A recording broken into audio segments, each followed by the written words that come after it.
राधे राधे दोस्तों। जब जब ब्रजभूमि का नाम लिया जाता है, जब जब बांसुरी की मधुर धुन कानों में गूंजती है और जब भी जुबान पर राधे राधे का उच्चारण होता है, तब हृदय अपने आप ही भक्ति और प्रेम से सराबोर हो उठता है। हर किसी के मन में यह प्रश्न अवश्य आता है कि राधा रानी वास्तव में कौन है? क्या वे केवल श्री कृष्ण की प्रेयसी भर हैं या उनका स्वरूप इससे कहीं अधिक दिव्य और अनंत है? राधा रानी मात्र ब्रज की गोपी नहीं, बल्कि संपूर्ण सृष्टि की आदि शक्ति है। वे परम प्रेम और आनंद की मूर्ति हैं, जिनके बिना स्वयं श्री कृष्ण भी अधूरे हैं। शास्त्रों में कहा गया है कि कृष्ण तो स्वरूप है और उस स्वरूप की चेतना, माधुर्य और जीवन राधा है। भगवान की हर लीला, हर भाव और हर आनंद का मूल आधार राधा रानी ही है। भक्तों के लिए वे माँ के समान करुणामयी है, जो अपने बच्चों के दोषों को क्षमा कर उन्हें प्रेम से अपनाती है। उनका हृदय इतना सहज और दयालु है कि केवल उनके नाम का जप ही भक्तों को कृपा से भर देता है। स्वयं श्री कृष्ण ने भी स्वीकार किया है कि मुझे पाने का सबसे सरल मार्ग राधा के नाम का स्मरण है। इसीलिए जब हम कहते हैं राधे कृष्ण, तो वास्तव में हम कृष्ण तक पहुंचने का द्वार खोलते हैं। राधा नाम का उच्चारण ही भक्ति का सार है और यही कारण है कि राधा रानी की महिमा का वर्णन करना शब्दों में संभव ही नहीं। आइए इस दिव्य कथा के माध्यम से समझते हैं कि वास्तव में राधा रानी कौन है और क्यों वे भक्ति की परम अधिष्ठात्री देवी कही जाती हैं। जैसे श्री कृष्ण हमारे इष्ट, पूजनीय और भगवान हैं, उसी प्रकार हमारी किशोरी जी, करुणामयी सरकार श्री राधा रानी स्वयं श्री कृष्ण की शक्ति हैं। श्री कृष्ण तो केवल शरीर है और उस शरीर की संपूर्ण चेतना, ऊर्जा और माधुर्य हमारी लाडली किशोरी जी है। धर्म ग्रंथों और पुराणों में उल्लेख है कि जब भगवान विष्णु ने मोहिनी अवतार धारण किया, तब उनके दिव्य सौंदर्य को देखकर सभी देवता मोहित हो गए और मन ही मन कामना करने लगे कि यह अद्वितीय रूप उनकी पत्नी बने। किंतु उन सबके बीच सूर्य देव ऐसे थे जिनके हृदय में मोहिनी के लिए आसक्ति नहीं, बल्कि वात्सल्य भाव जाग उठा। उन्होंने सोचा, काश यह सुंदर रूप मेरी पुत्री होता। यही कारण था कि भगवान विष्णु सूर्य देव की भावना से प्रसन्न हुए और उन्हें आशीर्वाद दिया कि मोहिनी के स्वरूप के रूप में भविष्य में उनकी पुत्री अवतरित होगी।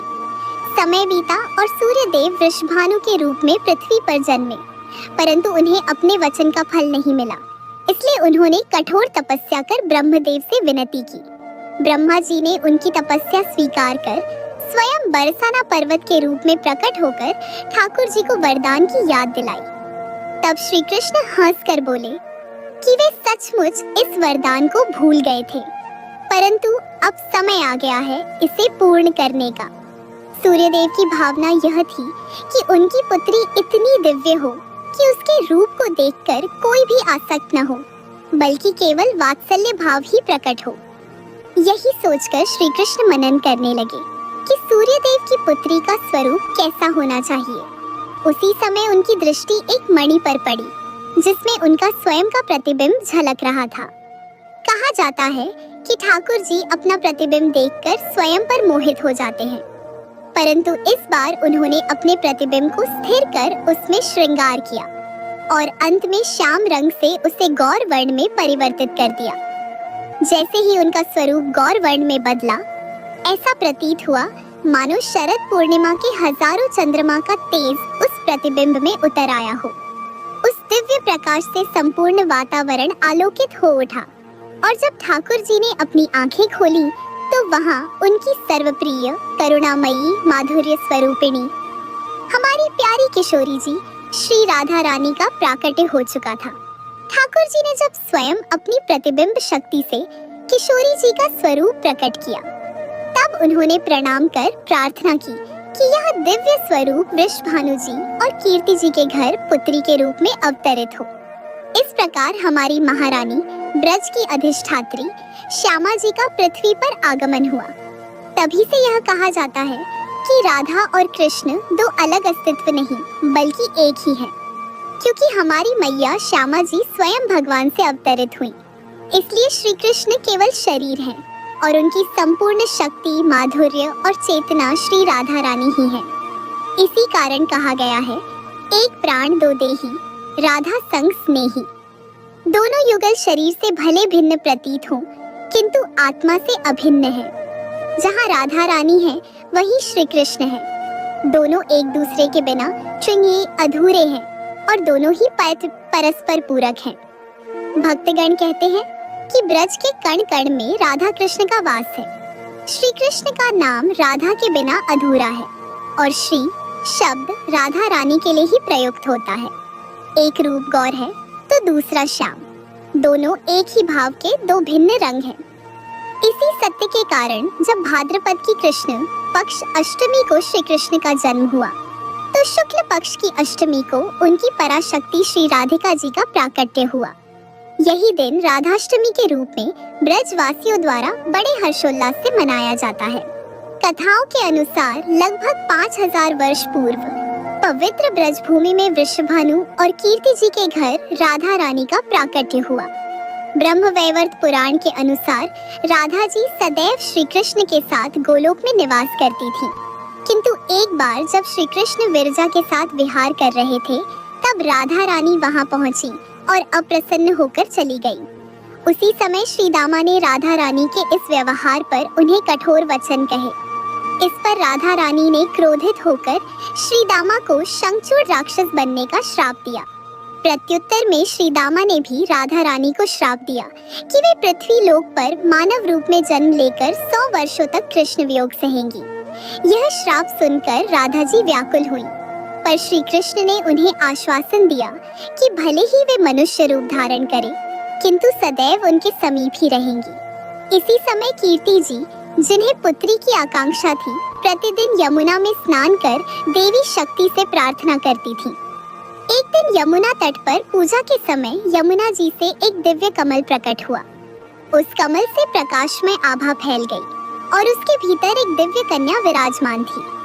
उस कन्या की आंखें बंद थीं और उसका सौंदर्य अलौकिक था।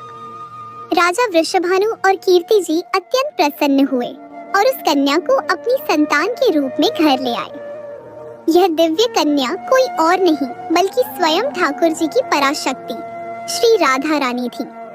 कुछ विद्वानों के अनुसार राधा जी का जन्म रावल गांव में हुआ और बाद में वृषभानु जी बरसाना में आकर बस गए, किंतु अधिकांश मानते हैं कि राधा जी का प्राकट्य बरसाना में ही हुआ।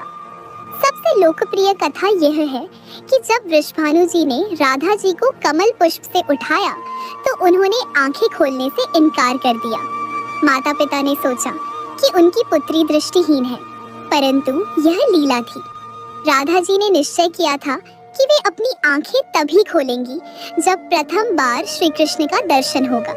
और सचमुच जब बाल कृष्ण उनके सम्मुख आए, तभी राधा जी ने अपनी पलकें खोली और नयन प्रथम बार अपने प्रियतम को देखने के लिए खुले। इस प्रकार राधा जी का जन्म और उनकी कथा यह सिद्ध करती है कि वे केवल वृषभानु कन्या ही नहीं बल्कि स्वयं श्री कृष्ण की स्वरूपिणी शक्ति हैं। कृष्ण और राधा का संबंध जगत के सामान्य संबंधों से परे है। यह आत्मा और परमात्मा का मिलन है, जो सृष्टि के हर कण में व्याप्त है। उन्होंने जन्म के समय अपनी आंखें बंद ही रखी और यही रहस्य आज तक भक्तों और विद्वानों को सोचने पर विवश करता है। सदियों से यह प्रश्न उठता रहा है कि राधा और कृष्ण का प्रेम, जो जगत की सबसे पावन और महानतम प्रेम कथा मानी जाती है, विवाह के बंधन में क्यों नहीं बंध पाया। जिस शिद्दत से राधा और श्री कृष्ण ने एक दूसरे से प्रेम किया, वही प्रेम विवाह तक क्यों नहीं पहुंचा, और क्यों यह अलौकिक कथा संसार की सबसे बड़ी विरह गाथा बन गई। आज भी राधा कृष्ण का नाम लेते ही लोगों के मन में यही विचार आते हैं। यह प्रेम जितना निर्मल और आत्मिक था, उतना ही गूढ़ और जटिल भी था। युगों से कृष्ण के साथ राधा का नाम लिया जाता है, किंतु धर्म ग्रंथों, महाभारत या श्रीमद् भगवद गीता में राधा रानी का नाम सीधे रूप से उल्लेखित नहीं है। यह भी प्रश्न उठता है कि यदि राधा रानी श्री कृष्ण का सबसे गहन प्रेम थी, तो श्री कृष्ण ने रुक्मिणी और अन्य 8 प्रमुख पत्नियों को जीवन संगिनी क्यों बनाया, पर राधा रानी को नहीं। मान्यताओं के अनुसार राधा रानी को कृष्ण वियोग का श्राप किसी और ने नहीं बल्कि स्वयं सुदामा जी ने दिया था, जो उनके सबसे प्रिय मित्र और महान भक्त थे। कथा के अनुसार राधा रानी और श्री कृष्ण सदैव गोलोक में साथ निवास करते थे। एक बार राधा रानी की अनुपस्थिति में श्री कृष्ण विरजा नामक गोपी के साथ विहार कर रहे थे। उसी समय राधा रानी वहां पहुंची और क्रोधवश उन्होंने विरजा और श्री कृष्ण को अपमानित कर दिया। यह दृश्य देखकर श्री कृष्ण के मित्र सुदामा जी राधा रानी के व्यवहार से अप्रसन्न हुए और उनके प्रति कटु वचन कहे। राधा रानी क्रोधित होकर विरजा को धरती पर दरिद्र ब्राह्मण होने का श्राप दे बैठी और सुदामा को भी श्री कृष्ण से वियोग तथा असुर रूप में जन्म लेने का श्राप दिया। सुदामा कृष्ण से अलग होने की कल्पना तक नहीं कर सकते थे, किंतु श्राप के कारण उन्हें कृष्ण वियोग सहना पड़ा। अपमान और पीड़ा से व्याकुल होकर सुदामा ने भी उसी समय राधा रानी को श्राप दिया कि पृथ्वी पर अवतरित होकर उन्हें कृष्ण से विरह सहना पड़ेगा। इसी श्राप के कारण कहा जाता है कि जब 11 वर्ष की आयु में कृष्ण को वृंदावन छोड़कर मथुरा जाना पड़ा, तब राधा रानी वियोग में डूब गई। उस समय राधा रानी ने श्री कृष्ण से विवाह का निवेदन किया, पर श्री कृष्ण ने मौन साधा और कोई उत्तर नहीं दिया। वे बिना पलटे आगे बढ़ गए। राधा रानी ने पुनः क्रोध में आकर विवाह का कारण पूछा। तब कृष्ण मुड़े और राधा रानी ने विस्मित होकर देखा कि कृष्ण का स्वरूप उनके ही समान था। तभी उन्हें बोध हुआ कि कृष्ण और राधा दो नहीं, एक ही हैं, दो शरीर में बांटे हुए एक आत्मा। राधा रानी कृष्ण की कुणी साचिपी क्योंकि कि कृष्ण की होकर भी उनकी पत्नी न बन सकी, किंतु आज भी वे पूजनीय हैं और प्रेम का सर्वोच्च प्रतीक मानी जाती है। यह कथा अधूरी होकर भी अमर है। हालांकि कुछ पौराणिक मान्यताएं ऐसी भी हैं जिनमें राधा और कृष्ण के विवाह का उल्लेख मिलता है। ब्रह्मवैवर्त पुराण और गर्ग संहिता में वर्णन है कि भांडीरवन नामक स्थान पर स्वयं ब्रह्मा जी ने दोनों का गंधर्व विवाह संपन्न कराया। कथा के अनुसार जब नंद बाबा छोटे कान्हा को गाय चराने ले गए थे, संध्या होते होते वे थककर एक वृक्ष के नीचे विश्राम करने लगे। आंख लग गई और जब जागे तो चारों ओर अंधकार छा चुका था। तभी दूर से एक दिव्य प्रकाश फैला और राधा रानी देवी स्वरूप में वहां प्रकट हुई। नंद बाबा ने नन्हे कान्हा को राधा रानी को सौंप दिया और चले गए। राधा जी ने बालकृष्ण को स्नेह पूर्वक गाल पर चूमा और तभी अद्भुत चमत्कार हुआ। कन्हैया उनकी गोद से गायब होकर पुनः भगवान स्वरूप में प्रकट हुए और अपने शाश्वत प्रेम का इजहार किया। कुछ ही क्षणों बाद ब्रह्मा जी वहां प्रकट हुए और उन्होंने अग्निकुंड साक्षी रखकर मंत्रोच्चार के साथ राधा कृष्ण का विवाह कराया। विवाह के उपरांत दोनों ने यमुना तट पर आनंद पूर्वक समय बिताया, किंतु फिर भगवान ने अपनी लीला प्रकट करते हुए शिशु रूप धारण कर लिया और राधा जी उन्हें लेकर माता यशोदा के पास पहुंची। राधा जी उम्र में कृष्ण से बड़ी थी। उनका प्रेम शुद्ध, आत्मिक और अद्वितीय था। इसमें दैहिक आकर्षण का कोई स्थान नहीं। यही कारण है कि इसे आध्यात्मिक प्रेम की सर्वोच्च श्रेणी में रखा गया है। आज भी मथुरा से लगभग 30 किलोमीटर दूर भांडीरवन स्थित मंदिर इसका साक्षी है, जहां राधा कृष्ण की मूर्ति दूल्हा दुल्हन के रूप में स्थापित है और ब्रह्मा जी उन्हें आशीर्वाद देते हुए दर्शाए गए हैं। इस मंदिर में विशेषता यह है कि यहाँ श्री कृष्ण के हाथों में बांसुरी नहीं बल्कि विवाह का प्रतीक है। इस प्रकार राधा कृष्ण का प्रेम शाश्वत रहस्य है, कभी अधूरा माना जाता है तो कभी पूर्ण। विवाह हुआ या नहीं, यह भले ही मतभेद का विषय हो, लेकिन इसमें कोई संदेह नहीं कि राधा और कृष्ण प्रेम और भक्ति के सर्वोच्च स्वरूप हैं, जो आज भी युगों से भक्तों के हृदय में राधे राधे की ध्वनि बनकर गूंजते हैं। एक अन्य अद्भुत कथा के अनुसार श्री कृष्ण और राधा रानी का प्रेम इतना गहरा और अलौकिक था कि स्वयं श्री कृष्ण ने अपनी माँ यशोदा से एक दिन कहा कि वे राधा से विवाह करना चाहते हैं। यह सुनकर यशोदा मैया ने समझाया कि राधा उनके लिए उचित वधू नहीं है, क्योंकि पहला कारण यह था कि राधा रानी उम्र में श्री कृष्ण से बड़ी थी और दूसरा कारण यह कि उनकी मंगनी पहले ही रायान से हो चुकी थी। रायान उस समय कंस की सेना में युद्ध करने गया हुआ था और उसके लौटने पर राधा का विवाह उससे होना निश्चित माना गया था। यह सुनकर श्री कृष्ण शोक से व्याकुल हो उठे और अपने कर्तव्य पथ से डगमगाने लगे। तब राशि गर्गाचार्य ने उन्हें समझाया कि उनका जन्म केवल व्यक्तिगत सुख के लिए नहीं, बल्कि एक महान उद्देश्य की पूर्ति हेतु हुआ है। उन्होंने कृष्ण से कहा कि वे इस शोक को त्याग कर वही धर्म और कर्म निभाएं जिसके लिए उन्होंने अवतार लिया है। इसी कारण श्री कृष्ण को अंततः राधा रानी को पीछे छोड़कर मथुरा की ओर प्रस्थान करना पड़ा। लेकिन जाने से पहले उन्होंने राधा रानी को अपनी प्रिय मुरली भेंट की और कहा कि जब भी वे उन्हें स्मरण करेंगी, इस मुरली की धुन से वे सदा उनके निकट उपस्थित होंगे। राधा रानी ने उस मुरली को अपने हृदय से लगाकर जीवन भर संभाल कर रखा। जब भी कृष्ण की याद आती, वे उसे बजाकर अपने प्रियतम का स्मरण करती। उधर श्री कृष्ण भी राधा की याद में सदैव अपने मुकुट में मोरपंख और कंठ में वैजयंती माला धारण करते थे।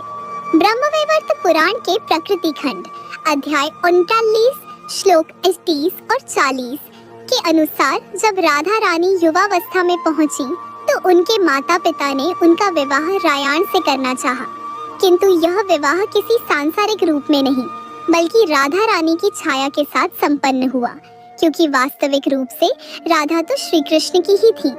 रायान स्वयं नंद बाबा की पत्नी यशोदा जी का भाई था और उसे रापा तथा अनघोष के नाम से भी जाना जाता था। जब श्री कृष्ण वृंदावन छोड़कर मथुरा जाने लगे, तब उन्होंने संपूर्ण ब्रजभूमि की जिम्मेदारी राधा रानी को सौंपी और कहा, राधे, आज से आप ही ब्रजमंडल की अधिष्ठात्री देवी होंगी। आपकी इच्छा के बिना यहाँ कोई भी कार्य नहीं हो सकेगा। इसके बाद कृष्ण मथुरा चले गए और राधा रानी के लिए उनका मिलना दर्शन दुर्लभ हो गया। किंतु एक समय ऐसा भी आया जब राधा रानी कुरुक्षेत्र पहुंची और वहां उनकी भेंट श्री कृष्ण से हुई। उन्होंने कृष्ण से वृंदावन लौटने का आग्रह किया। तब कृष्ण अपनी बहन सुभद्रा और बड़े भाई बलराम जी के साथ वृंदावन आए। इस अवसर पर पूरा ब्रजमंडल हर्षोल्लास से भर गया। ब्रजवासियों ने स्वयं रथ को खींचकर कृष्ण, बलराम और सुभद्रा जी का नगर भ्रमण कराया।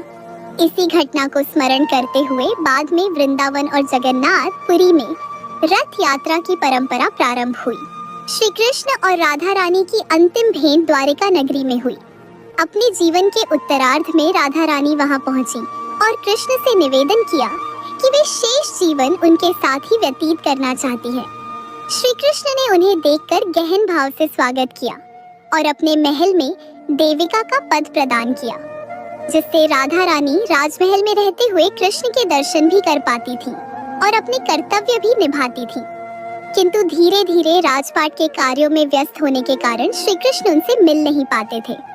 यह दूरी राधा रानी के हृदय को और अधिक पीड़ा देने लगी और अंततः उन्होंने महल छोड़कर एकांतवास का निर्णय लिया। द्वारिका से जाते समय राधा रानी ने श्री कृष्ण से एक वचन लिया कि जब भी वे उन्हें स्मरण करेंगी, कृष्ण स्वयं उनके पास अवश्य आएंगे।